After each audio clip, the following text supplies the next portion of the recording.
The first time he realized he could kill someone, he felt nothing.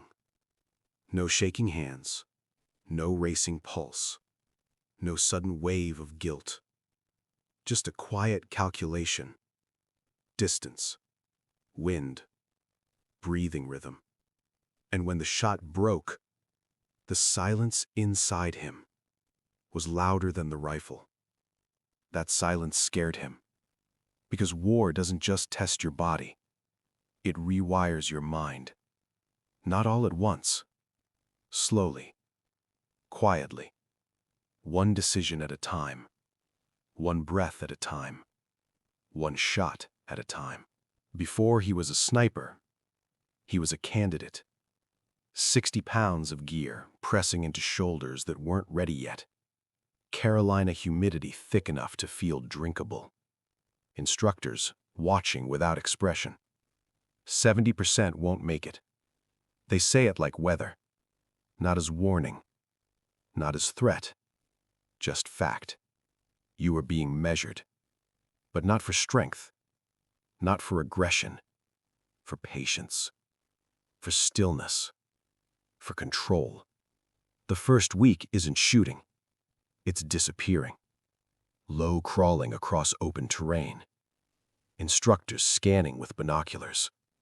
If they see movement, you start over. Again. And again. And again. Mud fills your mouth. Ants crawl across your face. Muscles shake from holding still. Your ego protests. Your pride burns. But ego dissolves quickly out there, because the ground doesn't care about your confidence.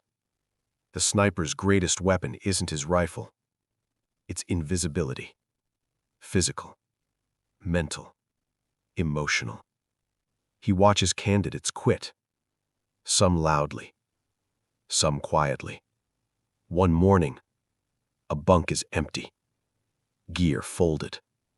Decision made in darkness. He stays. Not because he's superior. Because he refuses to imagine leaving. And refusal becomes identity. Stillness does something strange to the mind. When you stop moving for hours, your thoughts grow louder. Doubt arrives first. Then frustration. Then negotiation. This isn't worth it. Normal life is easier. This doesn't define you. But something else answers. Yes, it does. And that internal conversation is where transformation begins. Not in shooting, in silence. Deployment. A place that won't appear in headlines. He is the spotter, the external brain, wind calls, range estimation, target confirmation. He learns something important. The shooter gets attention. The spotter carries awareness. He studies patterns, how people walk, how tension changes posture, how normal routines fracture before violence begins. Observation sharpens him. It also distances him. You stop seeing crowds. You start seeing probabilities. Then it happens. A threat. Clear enough. Close enough. Decision made. Shot taken. Through glass. He watches life turn to absence. He waits for emotional explosion. Nothing comes. Just confirmation. Mission intact. And that quiet echoes. He expected chaos in his mind.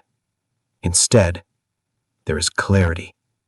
That clarity unsettles him, because calm in the presence of death means something inside has adapted.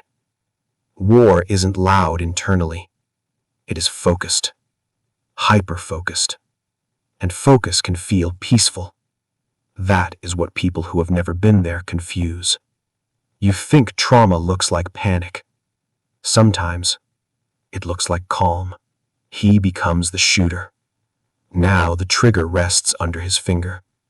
Distance increases. Stakes increase.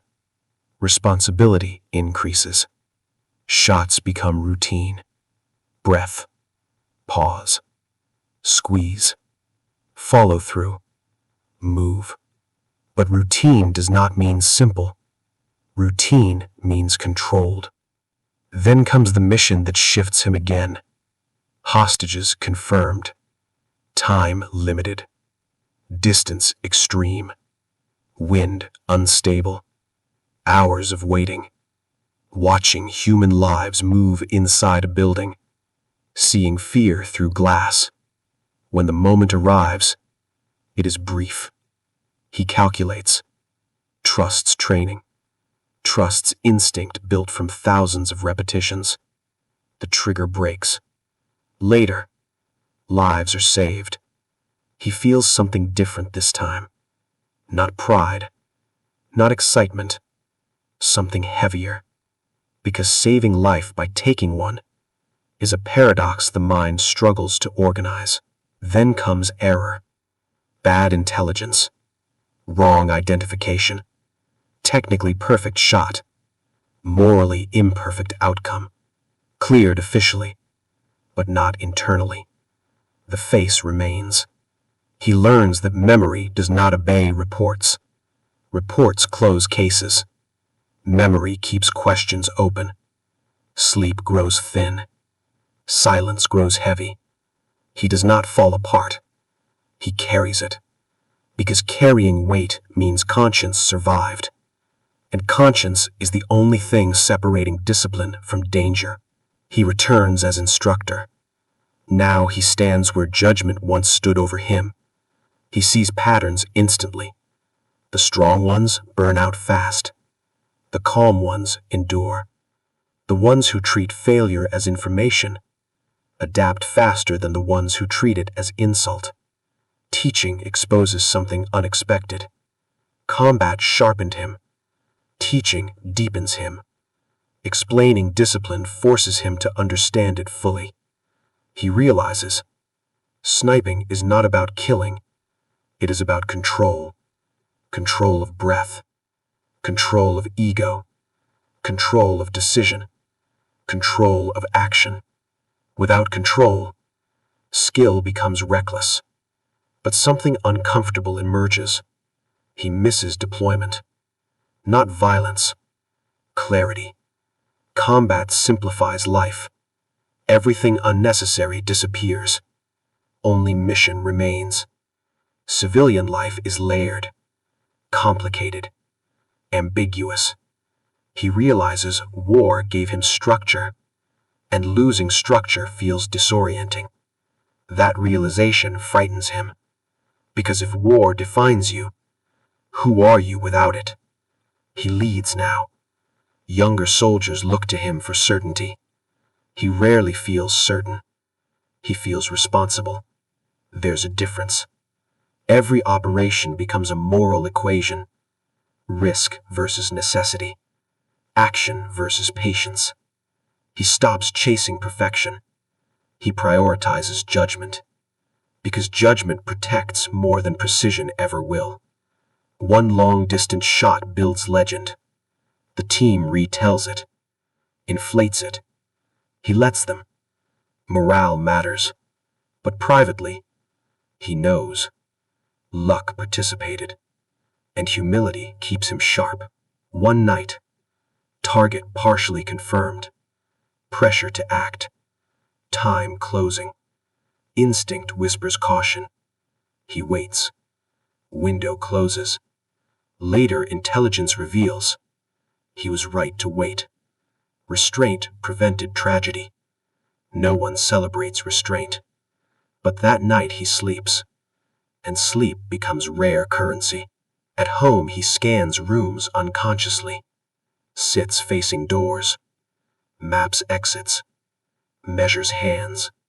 It is not fear, it is conditioning.